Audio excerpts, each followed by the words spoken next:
was gonna not originally be that late today, but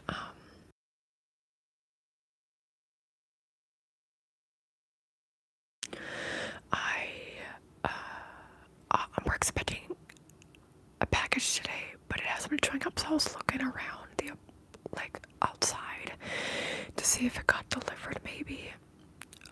Also, I didn't have a book planned out beforehand, so I was trying to find a book, and I'm like, I don't want it to be like heavy. I don't want it to be anything like before. The story that I read was a children's book that had storyline. I'm like, I don't feel like doing that because I don't do these very often, so then people forget, or people can't catch live streams, so then they don't know what's going on, they miss some chunks. So I have a lot of books in my room that are non-fiction, that are like self-help, but also not even just self-help, just, I guess, yeah, like spiritual or anything like that. But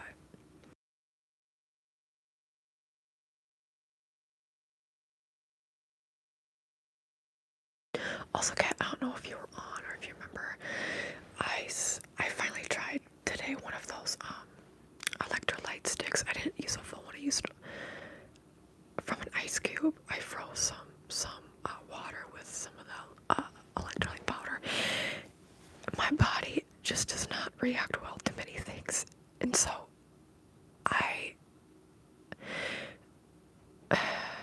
yeah, I don't know. I have in the box. There's 10 packets of it, 10 little sticks of it.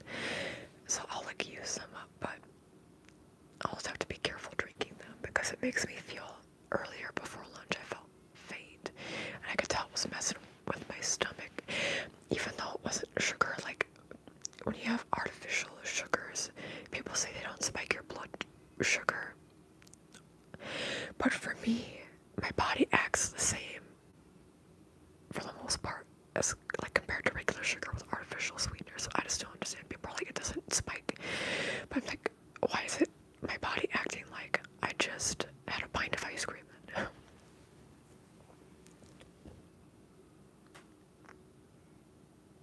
Yes, anthologies. Well, I do have some. I do have a Robert Frost book, so I need to be able to. I don't know where exactly it is in there. I have a lot of books in there. That's the thing. I only did 1/5 of the packet in water, so I don't know if I just drank too much water too fast. Like I've said this before, my body's weird. I lose electrolytes more quickly through my pee, so I can't drink as much water as other people do. Like I know people say like hydrate, make sure you hydrate. I'm like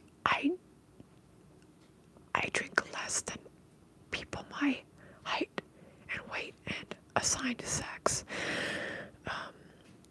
drink, because if I drink how much I'm supposed to drink, then I'll start having heart palpitations and I'll like nearly faint.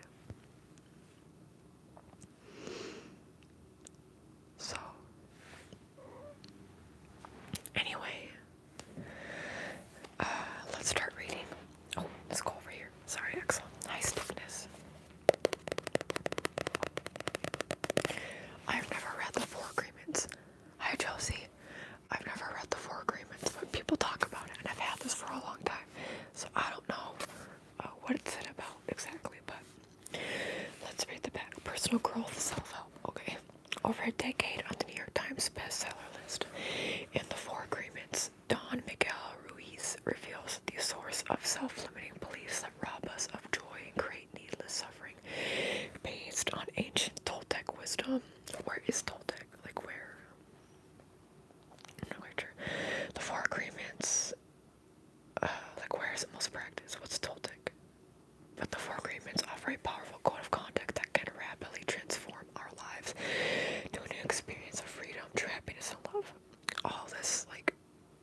like it because it's very much like this person,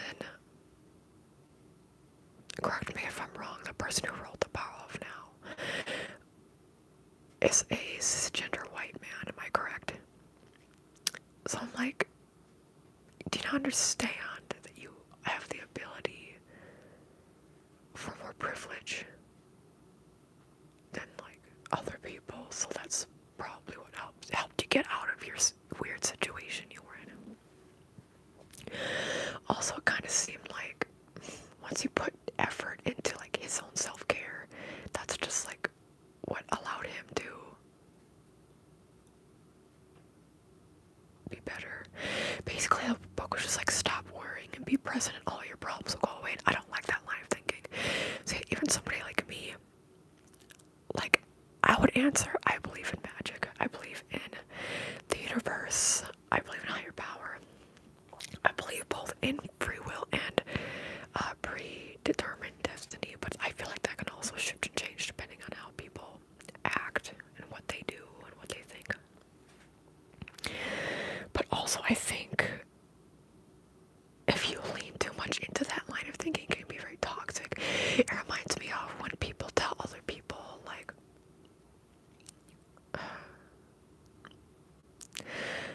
I have to be careful with this. Like, if you tell another person, like, oh yeah, you got cancer because, like, it was part of your life path, that's why I'm like, I would never say that. You know what I'm saying? Some people are like, well, it's part of your life journey. That's inappropriate. Like, there's a line for being appropriate versus not. Even if that person was into, like, spiritual stuff as well, or they believe, like, they deserved it, I'd be like, I'm here for you. Like, anyway, so I hope this isn't like that for The Power of Now, where it's like everything, all your problems will be resolved by just doing this one thing, you know what I'm saying?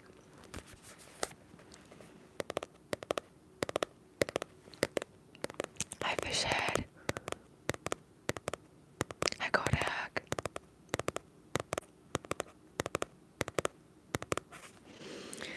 Hi, Freddie. Okay.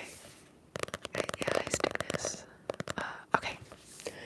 I didn't finish reading the back. Don Miguel Ruiz's book is a roadmap to enlightenment and freedom.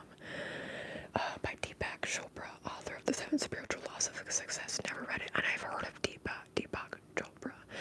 I hear mixed reviews. A lot of people who are into like spirituality are very much into him, but I don't know. I don't know enough about him to have an opinion, but I feel like he doesn't give me good vibes. An inspiring book with many great lessons. Wayne Dyer, author of Real Magic. Hey, do you believe in magic? Okay, in the tradition of Castaneda, Ruiz distills essential Toltec wisdom, expressing with clarity and impeccability what it means for men and women to live as peaceful warriors in the modern world. A warrior. Dan Millman, author of Way of the Peaceful Warrior. Just based off of like his descriptions and having a book called Way of the Peaceful Warrior, that makes me think he's probably a libertarian. Anyway. The 4 agreements. Number 1, be impeccable with your word. Speak with integrity. Say only what you mean. Avoid using the word to speak against yourself or to gossip about others. Use the power of your word in the direction of truth and love. I already have an issue. Here's the thing. I'm not somebody who like gossips. I'm not British, Ahmed. I'm not somebody who gossips, okay? Not really. But apparently there have been recent studies over the past couple of years that say that gossiping with friends, family, people you trust actually helps to strengthen friendships and create better bonds. And actually it can be allegedly pointed towards a sign of intelligence. And also that line of thinking makes it seem, it reminds me of, I hate, one of my biggest pet peeves is toxic positivity. So I think it's okay to speak negatively about others to their face or behind their back if they are being a bad person. So they're saying, oh yeah, just don't do that. I don't agree with that. I already disagree. Okay. Anyway, it's okay. Sometimes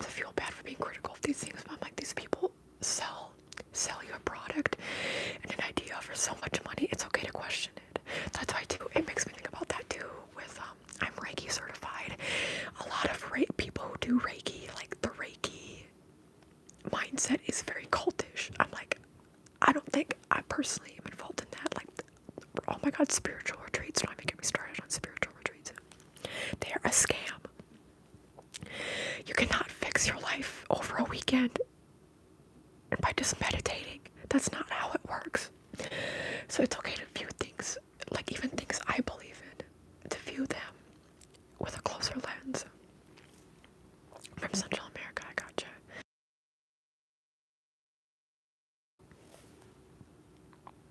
Okay.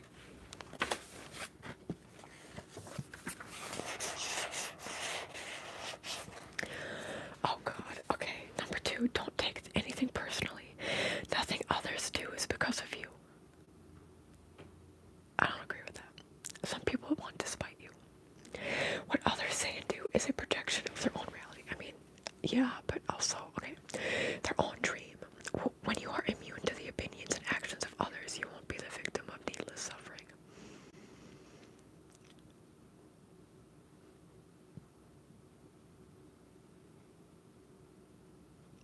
Here's the thing. Part of me agrees with this. It reminds me of when I do these live streams and when people make weird comments like, yes, but sometimes if people are like legitimately trying to be mean to you or tear you down, don't be like, they don't mean it. You know what I'm saying? Anyway, number 3, don't make assumptions. Find the courage to ask questions and to express what you really want. Communicate with others as clearly as you can to avoid misunderstandings, sadness, and drama. With just this one agreement, you can completely transform your life. For the most part, I do agree with this, yeah. Where would I not agree with it? It's okay to make assumptions where you're not safe to otherwise, like, communicate. Like, if you're in an abusive relationship, maybe it's better to make assumptions for your health, you know, but overall, other than, like, the extremes, I agree with this. And then always do your best. Your best is going to change from moment to moment. It will be different from when you are healthy as opposed to sick. Under any circumstance, simply do your best and you will avoid self-judgment, self-abuse, and regret. So I mostly agree with 2 out of the 4 of these. The first 2 I disagree with. So the ones I disagree with are be impeccable with your word and don't take anything personally. Who disappeared on a spiritual retreat that was abroad for trying to recall her name, location, but maybe some said here about her. Oh my god. Y'all, you have to remember, I used to work at a holistic shop. Like one of the only ones in North Dakota. So it was like a hub. And even people from Canada, people from all over came to this place. And I think they relocated. I think they shut down that location I used to work at. They relocated. But when I worked there, we always had people in, whether you're a reader or a healer. Like we had somebody, oh my god, one of the worst people on the first day he was in. Somebody who read ruins. Oh my god. Y'all, people would talk about gossip and drama. Some of the most gossip in my life I've experienced is in the spiritual community. Oh my god, some of the most judgmental people are in the holistic and spiritual community. Like these people are like working behind the scenes. Like I used to work, before I worked at that shop that I worked at, I would go in to like get stuff, and like they're always very kind, the people there. And like also like any holistic shop you go to, I feel like they usually, like the vibe is like get what you feel drawn. Like literally at the shop I ended up eventually working at, they'd be like, if you feel drawn to anything, get that. If you don't feel drawn to anything, don't. And like there's one time there was something I got on sale, a big thing, and I wasn't on sale, but they discounted it for me, right? Working behind the scenes, like even in this space, y'all, all you care about is money, and y'all are just talking about like selling this product and like really trying to make people feel like they need this thing.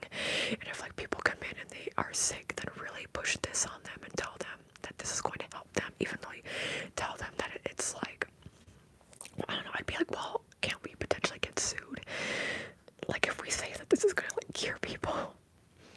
And they'd be like, well, there's a fine line. It's like, what's the fine line then? So that's why it's like,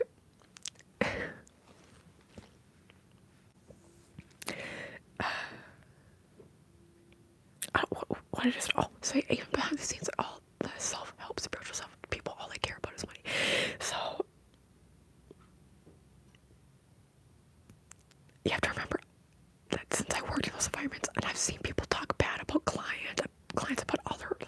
editors and healers that would come in. And I'm like, y'all definitely probably talk bad about me. They talk about the owners at my place, or like there's another lady who worked there. It was mainly just me and her, and we'd work alone. I'd work Thursday through Sunday, and she worked the other days, or something like that. And like people would talk bad about her too. I'm like, and sometimes people would come in that would gossip with her because the other lady that worked was such a gossiper. But then sometimes it's fine, sometimes it's not fine to gossip, right? Anyway, so there's somebody who I actually went to school with who would come in because he worked at the Starbucks right next door. He would come in, and then I would be working though, and so then sometimes he'd talk to me, sometimes he'd just leave. But he would be talking to me about things. He would generally talk to her about, like, oh my god, this is so bad. This is so bad. This is toxic.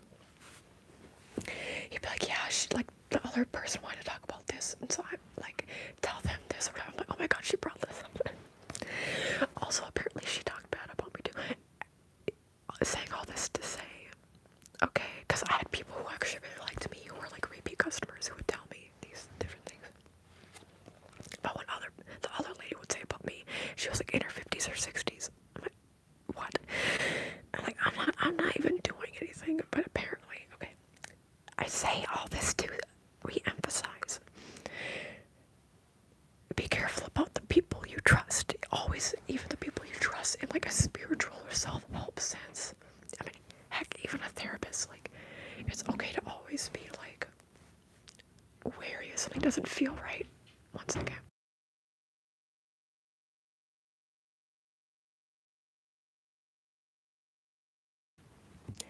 My cat is coming out now. He was pawing underneath the bathroom cabinets.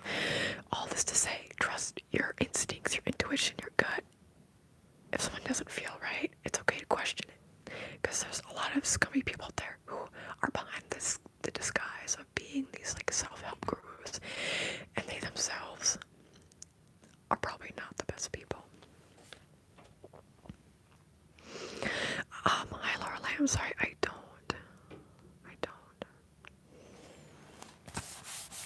Okay, sorry, let's get into this. I've seen and heard many of the things.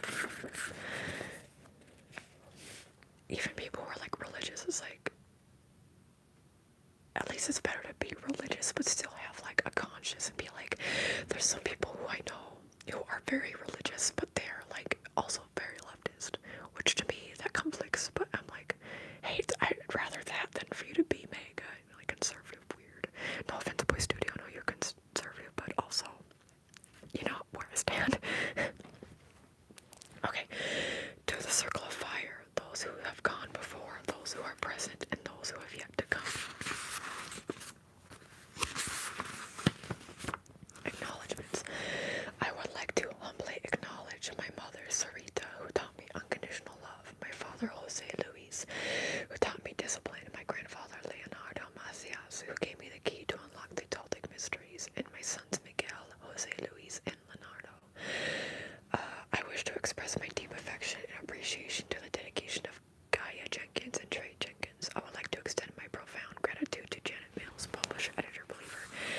I'm also abidingly grateful to Ray Chambers for lighting the way. That's weird that they have the acknowledgements first. There's a lot of people they mentioned, including somebody called the Cowboy. You think that's at the end. But anyway,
practices of the ancient ones. They came together as masters, naguals, and students at Teotihuacan, the ancient city of pyramids outside Mexico City, known as the place where man becomes God. Over the millennia, the naguals were forced to conceal the ancestral wisdom and maintain its existence in obscurity. European conquest, coupled with rampant misuse of personal power by a few of the apprentices, made it necessary to shield the knowledge from those who were not prepared to use it wisely, or who might intentionally misuse it for personal gain. See, this reminds me a lot of Reiki already. Reiki. It's not secret, it's sacred. I told my mom, I'm like, I would teach you for free. I'll give you my powers for free. Anyway, because Reiki is very expensive.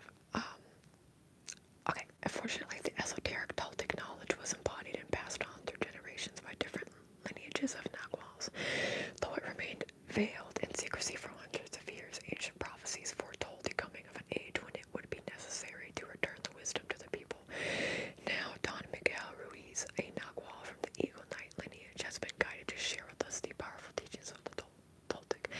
Also, I don't know, I think it probably is best for some things to be sacred, but it's like, where's that's a fine line again, things being secret versus sacred, and then people are more likely to be manipulated in that space, which I am very conscious of because of all the spiritual stuff I'm into. Toltec knowledge arises from the same essential unity of truth as all the sacred esoteric traditions found around the world. Though it is not a religion, it honors all the spiritual masters who have taught on the earth. While it does embrace spirit, it is most accurately described as a way of life distinguished by the ready accessibility of baptism. So this feels very similar to Buddhism already. But introduction: the smoky mirror. 3,000 years ago, there was a human just like you and me who lived near a city surrounded by mountains. The human was studying to become a medicine man, to learn the knowledge of his ancestors, but he didn't completely agree with everything he was learning. In his heart, he felt there must be something more. So like a shaman. One day, as he slept in a cave, he dreamed, oh my god, this is so similar to Buddhism already. One day, as he slept in a cave, he dreamed that he saw his own body sleeping. He came out of the, I've done that before, he came out of the cave on the night of a new moon. I was born on a full moon, by the way. Anyway, I'm sorry, I'm very all over the place today. The sky was clear and he could see millions of stars. Then something happened inside of him that transformed his life forever. He looked at his hands, he felt his body, and he heard his own voice say, I am made of light, I am made of stars. He looked at the stars again and he realized that it's not the stars that create light, but rather light that creates the stars. Everything is made of light, he said, and the space in between isn't empty. And he knew that everything that exists is one living being, and that light is the messenger of life because it is alive and contains all information. Then he realized that although he was made of stars, he was not those stars. I am in between those stars, he thought. So he called the stars the tonal and the light between the stars nagual. And he knew that what created the harmony in space between the two is life or intent. Without life, the tonal and the nagual could not exist. Life is the fourth force of the absolute, the supreme, the creator who creates everything. This is what he discovered. Everything in existence is a manifestation of the one living being we call God. Everything is God, and he came to the conclusion that human perception is merely light, perceiving light.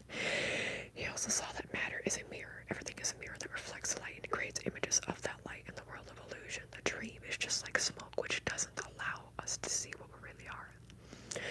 The real us is pure love, pure light, he said. This realization changed his life. Once he knew what he really was, he looked around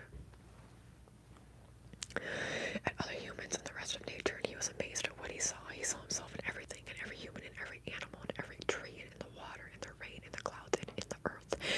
And he saw that life mixed the tonal and the nagual in different ways to create billions of manifestations of life. In those few moments, he comprehended everything. He was very excited, and his heart was filled with peace. He could hardly wait to tell his people what he had discovered, but there was no words to explain it. He tried to tell the others, but they could not understand. They could see that he had changed, that something beautiful was radiating from his eyes and his voice. They noticed that he no longer had judgment about anything or anyone. He was no longer like anyone else. He could understand every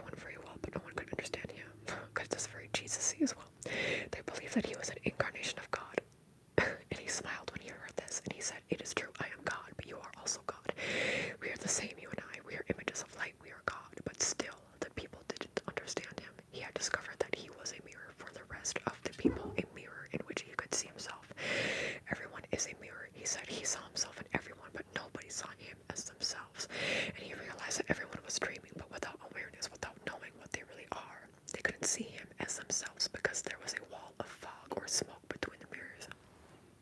And that wall of fog was made by the interpretation of images of light, the dream of humans. Then he knew that he would soon forget all that he had learned. He wanted to remember all the visions he had, so he decided to call himself the smoky mirror so that he would always know that matter is a mirror and that smoke in between is what keeps us from knowing what we are. He said, I am the smoky mirror because I am looking at myself and all of you, but we don't recognize each other because of the smoke in between us. That smoke is the dream and the mirror is you, the dreamer.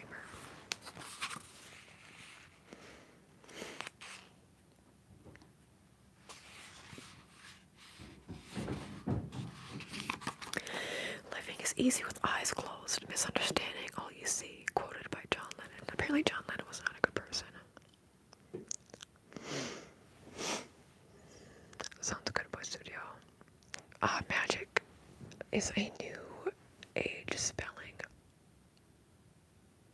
Oh, is it early English? I thought it was a newer age spelling of it. My understanding was that people changed. Oh no, maybe it is old. I've heard different things. I've heard people say it also that people use it with the CK in modern day because it disassociates itself from magic, MAGIC, like you see in shows, or like sleight of hand stuff, versus like magic, mystical stuff. I don't remember the full origins, honestly. Okay, chapter 1. Domestication in the dream of the planet. What you are seeing and hearing right now is nothing but a dream. You are dreaming right now in this moment. You are dreaming with the brain awake. Dreaming is the main function of the mind, and the mind dreams 24 hours a day. It dreams when the brain is awake, and it also dreams when the brain is asleep. The difference is that when the brain is awake, there is a material frame that makes us perceive things in a linear way. When we go to sleep, we do not have that frame, and the dream has the tendency to change constantly. Humans are dreaming all the time. Before we were born humans, before we were born, the humans created a big outside dream that we will call society's dream, or the dream of the planet. The dream of the planet is the collective dream of millions of smaller personal dreams, which together create a dream of a family, a dream of a community, a dream of a city, a dream of a country, a dream of, and finally a dream of the whole humanity. The dream of the planet includes all of society's rules, its beliefs, its laws, its religions, its different cultures and ways to be, its governments, schools, social events, and holidays. We are born with the capacity to learn how to dream, and the humans who lived before us teach us how to dream the way society dreams. The outside dream has so many rules that when a new human is born, we hook the child's attention and introduce these rules into his or her mind. The outside dream uses mom and dad, the schools, and religion to teach us how to dream. Attention is the ability we have to discriminate and to focus only on that which we want to perceive. We can perceive millions of things simultaneously, but using our attention, we can hold whatever we want to perceive in the foreground of our mind. The adults around us hooked our attention and put information into our minds through repetition.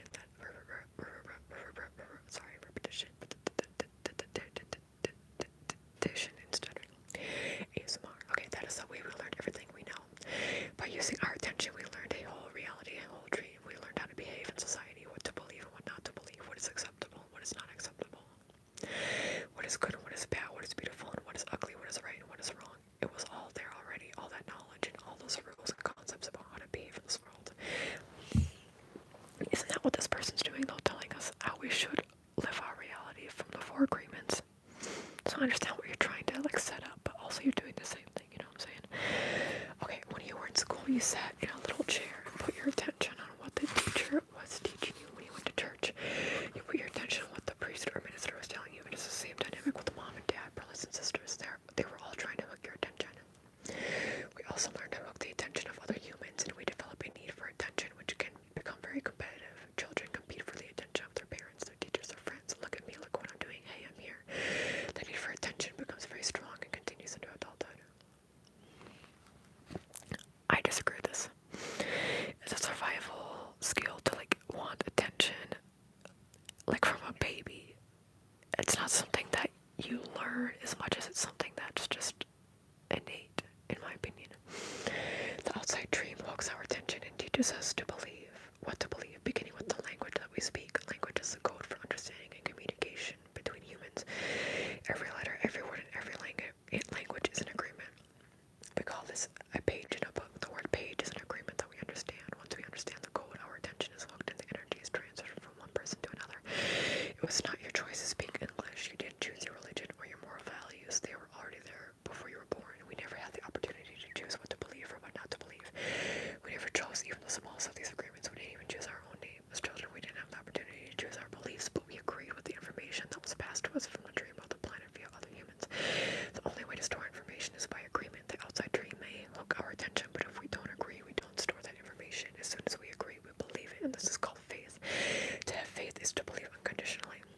learned as children. Children believe everything adults say. We agree with them, and our faith is so strong that the belief system controls our whole dream of life. We didn't choose these beliefs, and we may have rebelled against them, but we were not strong enough to win the rebellion. The result is to surrender to the belief with our agreement. I call this process the domestication of humans, and through this domestication we learn how to live and how to dream.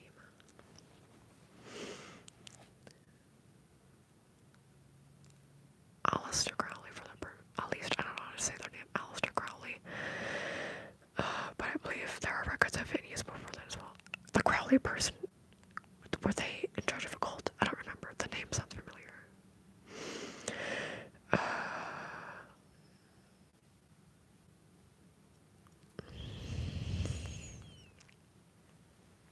Yes, I do believe in magic. Oh, my friend is falling asleep. Okay.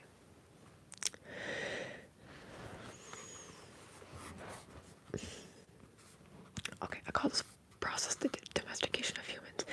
And through this domestication, we learn how to live and how to dream. In human domestication, the information from the outside dream is conveyed to the inside dream, our whole belief system. First, the child is taught the names of things: mom, dad, milk bottle. Day by day, at home, at school, at church, and from television, we are told how to live, what kind of behavior is acceptable. The outside dream teaches us how to be a human. We have a whole concept of what a woman is and what a man is. We also learn to judge. We judge ourselves, judge other people, judge the neighbors. Children are domesticated the same way that we domesticate a dog, a cat, or any other animal. In order to teach a dog, we punish the dog and we give it rewards. We train our children, whom we love so much, the same way that we train any domesticated animal. With a system of punishment and reward, we are told you're a good boy or you're a good girl when we do what mom and dad want us to do. When we don't, we are a bad girl or a bad boy. When we went against the rules, we were punished. When we went along with the rules, we got a reward. We were punished many times a day, and we were also rewarded many times a day. Soon we became afraid of being punished and also afraid of not receiving the reward. The reward is the attention that we get from our parents or from other people like siblings, teachers, and friends. We soon develop a need to hook other people's attention in order to get the reward. The reward feels good, and we keep doing what others want us to do in order to get the reward. With that fear of being punished and that fear of not getting the reward, we start pretending to be what we are not, just to please others, just to be good enough for someone else. We try to please mom and dad. We try to please the teachers at school. We try to please the church. So we start acting. We pretend to be what we are not because we are afraid of being rejected. The fear of being rejected becomes a fear of not being good enough. Eventually, we become someone that we are not. We become a copy of mama's beliefs, daddy's beliefs, society's beliefs, and religion's beliefs. All our normal tendencies are lost in the process of domestication. And when we are old enough for our mind to understand, we learn the word no. Adults say, don't do this and don't do that. We rebel and say no. We rebel because we are defending our freedom. We want to be ourselves, but we are very little. The adults are big and strong. After a certain time, we are afraid because we know that every time we do something wrong, we are going to be punished. The domestication is so strong that at a certain point in our lives, we no longer need anyone to domesticate us. We don't need mom or dad, the school, or the church to domesticate us. We are so well trained that we are our own domesticator. We are an auto-domesticated animal. We can now domesticate ourselves according to the same belief system we were given, and using the same system of punishment and reward. We punish ourselves when we don't follow the rules according to our belief system. We reward ourselves when we are the good boy or the good girl. The belief system is like a book of law that rules our mind. Without question, whatever is in the book of law is our truth. We base all of our judgments according to the book of law, even if these judgments go against our own inner nature. Even moral laws like the 10 Commandments are programmed into our mind in the process of domestication one by one. All these agreements go into the book of law, and these agreements rule our dream. There is something in our minds that judges everybody and everything, including the weather, the dog, the cat, everything. The inner judge uses what is in our book of law to judge everything we do and don't do, everything we think and don't think, and everything we feel and don't feel. Everything lives under the tyranny of this judge. Every time we do something that goes against the book of law, the judge says we are guilty. We need to be punished. We should be ashamed. This happens many times a day, day after day, for all the years of our lives. There's another part of us that receives the judgments, and this part is called the victim. The victim carries the blame, the guilt, and the shame. It is the part of us that says, poor me, I'm not good enough, I'm not intelligent enough, I'm not attractive enough, I'm not worthy of love, poor me. The big judge agrees and says, yes, you are not good enough, and this is all based on a belief system that we never chose to believe. These beliefs are so strong and that even years later, when we are exposed to new concepts and try to make our own decisions, we find that these beliefs still control our lives. Whatever goes against the book of law will make you feel a funny sensation in your solar plexus, and it's called fear.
human is the only animal on earth that pays 1,000 times for the same mistake. The rest of the animals pay once for every mistake they make, but not us. We have a powerful memory. We make a mistake, we judge ourselves, and we find ourselves guilty, we punish ourselves. If justice exists, then that was enough. We don't need to do it again, but every time we remember, we judge ourselves again, and we feel guilty again, and we punish ourselves again and again and again. If we have a wife or husband, he or she also reminds us of the mistakes. We can judge ourselves again, punish ourselves again, and find ourselves guilty again. Is this fair? How many times do we make our spouse, our children, or our parents pay for the same mistake? Every time we remember the mistake, we blame them again and send them all the emotional poison we feel at the injustice. And then we make them pay again for the same mistake. Is that justice? The judge in the mind is wrong because the belief system, the book of law, is wrong.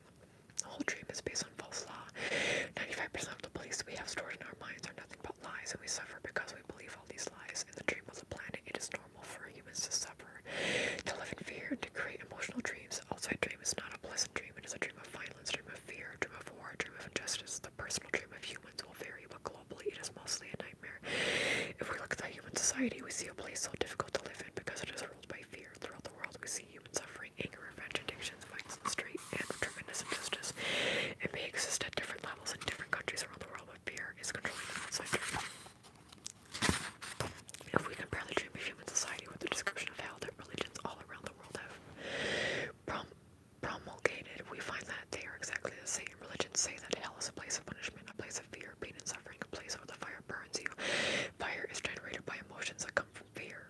Whenever we feel the emotions of anger, jealousy, envy, or hate, we experience a fire burning within us. We are living in a dream of hell. If you consider hell as a state of mind, then hell is all around us. Others may warn us that if we don't do what they say we should do, we will go to hell. Bad news, we are already in hell, including the people who tell us that. No human can condemn one another to hell because we are already there. Others can put us into a deeper hell, true, but only if we allow this to happen. Every human has his or her own personal dream, and just like the society dream, it is often ruled by fear. We learn to dream hell in our own life, in our personal dream. The same fears manifest in different ways for each person, of course, but we experience anger, jealousy, hate, envy, and other negative emotions. Our personal dream can also become an ongoing nightmare when we suffer and live in a state of fear. But we don't need to dream a nightmare. It is possible to enjoy a pleasant dream.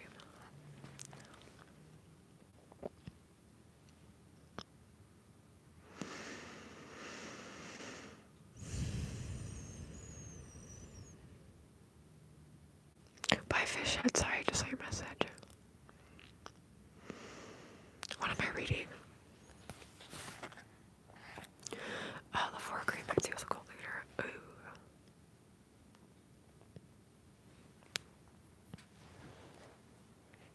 Whenever people mention Magic the Gathering, it reminds me of my uncle because he would play it in tournaments for Magic the Gathering. All of humanity is searching for truth, justice, and beauty. We are on an eternal search for the truth because we only believe in the lies we have stored in our mind. We are searching for justice because in the belief system we have, there is no justice. We search for beauty because it doesn't matter how beautiful a person is. We don't believe that person has beauty. We keep searching and searching when everything is already within us. There is no truth to find wherever we turn our heads. All we see is the truth, but with the agreements and beliefs we have stored in our mind, we have no eyes for this truth. We don't see the truth because we are blind. What blinds us are all these false beliefs we have in our mind. We have the need to be right and to make others wrong. We trust what we believe, and our beliefs set us up for suffering. It is as if we live in the middle of a fog that doesn't let us see any further than our own nose. We live in a fog that is not even real. This fog is a dream, your personal dream of life. What you believe, all the concepts you have about what you are, all the agreements you have made with others, with yourself, and even with God.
Chelsea, I'm getting mad by this. I'm glad you're back. Because you'll probably get mad with me. Oh my god. Getting out my comfort zone, hang up some game shots. Yeah, that sounds fun, Cat. And then Roger, I'm sorry, not today. Not today, okay? I'm reading. In your whole life, nobody has ever abused you more than you have abused yourself, and the limit of your self-abuse is exactly the limit that you will tolerate from someone else. If someone abuses you a little more than you abuse yourself, you will probably walk away from that person, but if someone abuses you a little less than you abuse yourself, you will probably stay in the relationship and tolerate it endlessly. Boo, boo. No. If you abuse yourself very badly, you can even tolerate someone who beats you up, humiliates you, and treats you like dirt. Why? Because in your belief system, you say, I deserve it. This person is doing me a favor by being with me. I'm not worthy of love and respect. I'm not good enough. We have the need to be accepted and to be loved by others, but we cannot accept and love ourselves. The more self-love we have, the less we will experience self-abuse. Self-abuse comes from self-rejection, and self-rejection comes from having an image of what it means to be perfect and never measuring up to that ideal. Our image of perfection is the reason we reject ourselves. It is why we don't accept ourselves the way we are, why we don't accept others the way they are. Prelude to a new dream. There are thousands of agreements you have made with yourself, with other people, with your dream life, with God, with society, with your parents, with your spouse, with your children, but the most important agreements are the ones you made with yourself. In these agreements, you tell yourself who you are, what you feel, what you believe, and how to behave. The result is what you call your personality. In these agreements, you say, this is what I am, this is what I believe. I can do certain things and some things I cannot do. This is reality, this is fantasy. That is fantasy, this is possible, that is impossible. One single agreement is not such a problem, but we have many agreements that make us suffer, that make us fail in life. If you want to live a life of joy and fulfillment, you have to find the courage to break those agreements that are fear-based and claim your personal power. The agreements that come from fear require us to expend a lot of energy, but the agreements that come from love help us to conserve energy and even gain extra energy. Each of us is born with a certain amount of personal power that we rebuild every day after we rest. Unfortunately, we spend all of our personal power first to create all these agreements and then to keep these agreements. Our personal power is dissipated by all the agreements we have created, and the result is that we feel powerless. We have just enough power to survive each day because most of it is used to keep the agreements that trap us in the dream of the planet.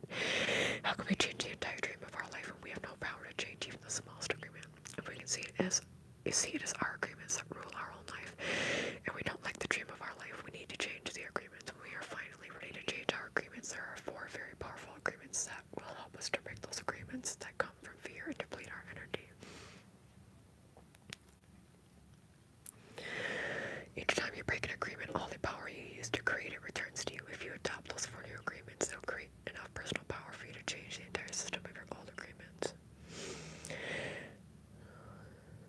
You need a very strong will in order to adopt the 4 agreements, but if you can begin to live your life with these agreements, the transformation in your life will be amazing. You will see the trauma in your life, the trauma of hell disappear right before your very eyes instead of living in a dream of hell. You will be creating a new dream, your personal dream of heaven. Okay, we're gonna leave it there because chapter 2 is the first agreement. Be impeccable with your word. I need a bookmark.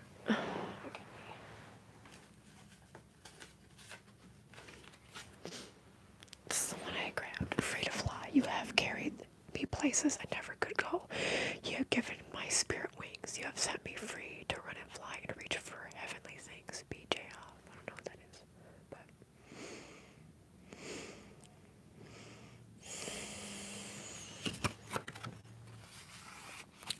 it's a good thing this is a smaller book. Like, we're already this much of the way through. Y'all, this is the name of the book, The 4 Agreements. It's a self-help related book.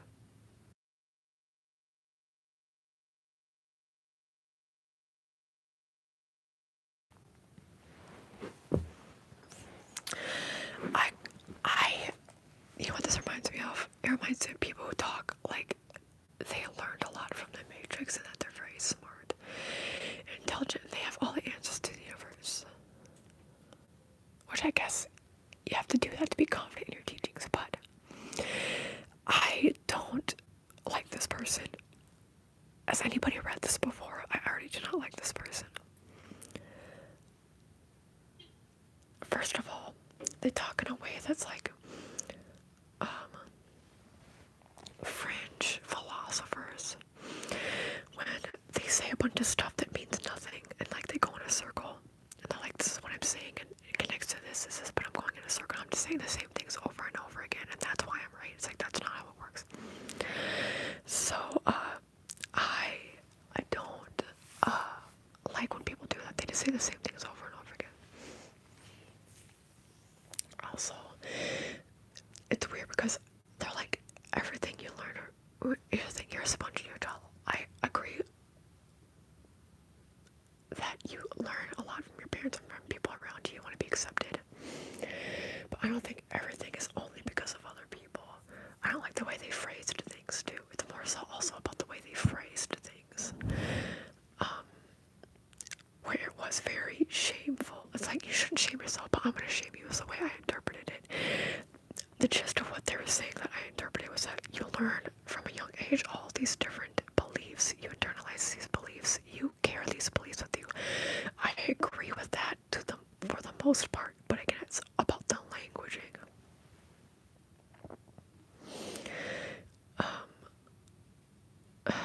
It's about the languaging they use. And it reminds me of people in rap were like, actually, and they're like, this is how I am. And this is what, like, true. Am I just like this for all philosophers? I feel like I wouldn't be. Don't like the way they worded it. What they were saying. And they were just going in circles. I hate that. So yeah, basically just, yes, social conditioning is real. I understand. I agree with that for the most part. What do y'all think? Oh God, Josie.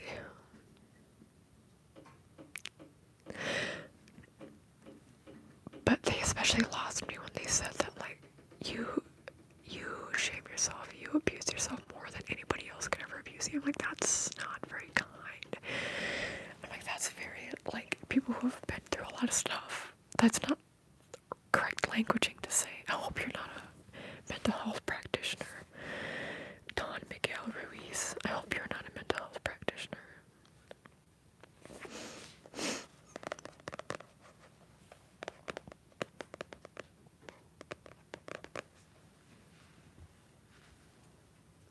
That's the thing though, it's hard to even say what else I learned because it's all just a bunch of saying the same thing. I love to know what everybody else thought of what I read. If you disagree with me, that's okay. But I don't. We'll have to continue. It's a short book, so next time I do a reading live stream, I'll have to try to remember to do this. But everybody raves about it all the time, so I'm like, alright.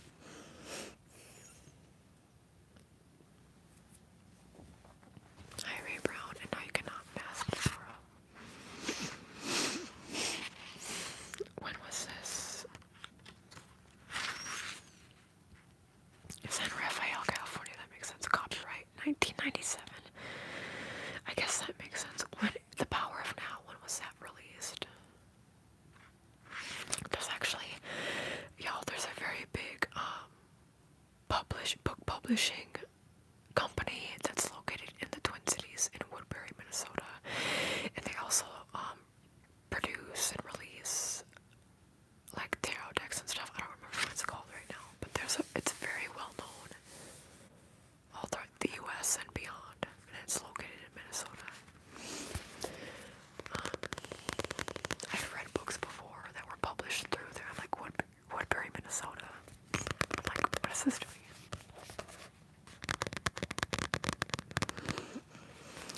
I live in the Twin Cities. I don't say specifically where I live. I live in Minnesota, but I don't live directly in Minneapolis or directly in St. Paul, but I live in Minnesota.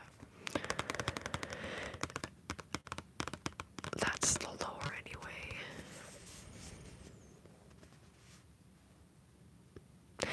Yeah, and Bluebird, here's the thing. I think that kind of thinking, we suffer more in minds than in reality. I think that can be very dismissive of people's realities. Like, that's very, like, there are people who are literally starving on the streets. I'm not gonna go up to them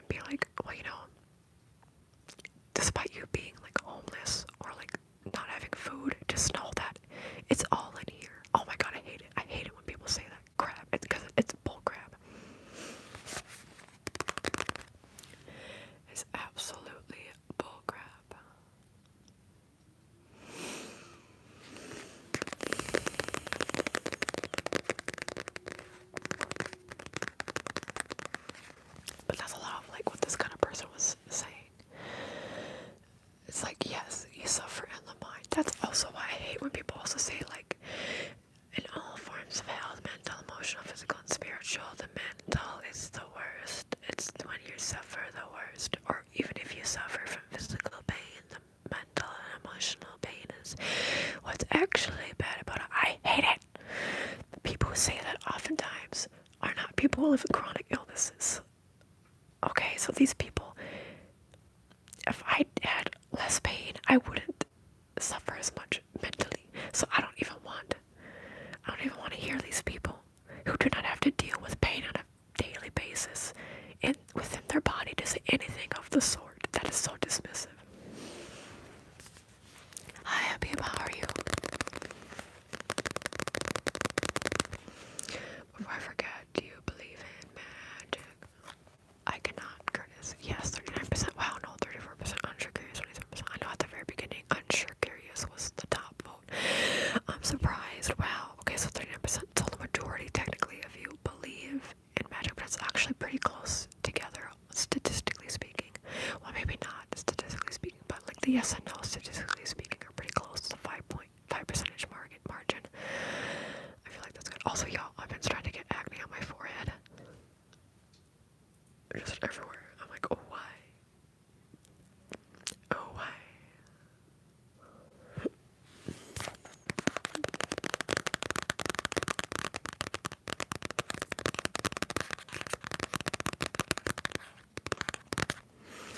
But yeah, that's also what I was saying in the book, is like, no matter what you're experiencing in reality, you just need to like think differently up here. It's like, okay, that's not, thinking differently will not automatically resolve all of your problems. That won't make you, that might not even make you less miserable.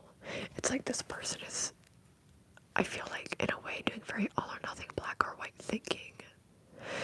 Even though they're saying that you shouldn't participate in that, they're in their own way explaining that you should participate in that. Am I casting spells? I am not.